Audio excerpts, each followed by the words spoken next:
certaine on a vu souplesse. Osborne aussi. Ouais. Osborne qui avait roulé aussi l'année dernière, ou non, il y a 2 ans, il me semble, au Motocross des Nations en Angleterre. Pour aussi, c'était pas le Porto Rico, je sais plus pour quelle Non, mais équipe Porto c'était. Rico, il y a une subtilité diplomatique qui fait que Porto Rico n'est pas un État des États-Unis, mais est quand même a une représentation diplomatique américaine et les passeports sont compatibles. Je ne suis pas diplomate, mais je sais qu'il y a quelque chose comme ça, donc il y a une vraie légitimité. En tout cas, on est quand même sous le choc du double abandon de Marvin Musquin parce que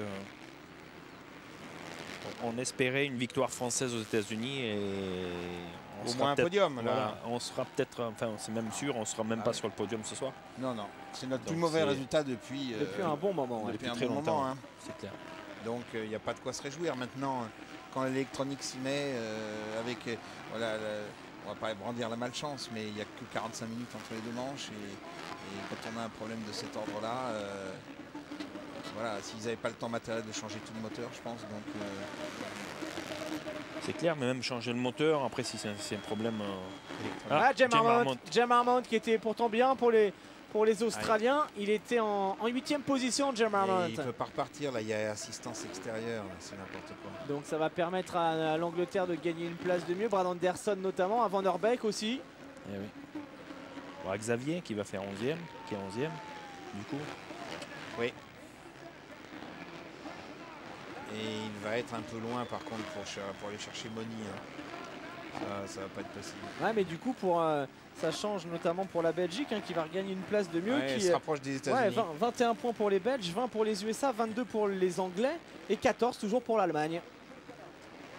Et puis Bentonley, mine de rien, on n'en a pas trop reparlé, mais il va gagner sa manche, Bentonley.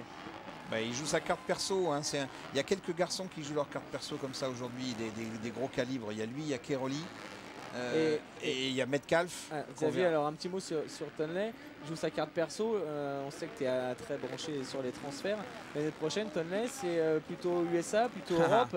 Ben, un coup à droite, un coup à gauche, on ne sait pas trop. Bon, pour dire les choses franchement, Ben Townley préférait rester en Amérique. Et donc s'accroche à toute possibilité. Et je pense que ça a aussi à voir avec la motivation qu'il a aujourd'hui, bien sûr.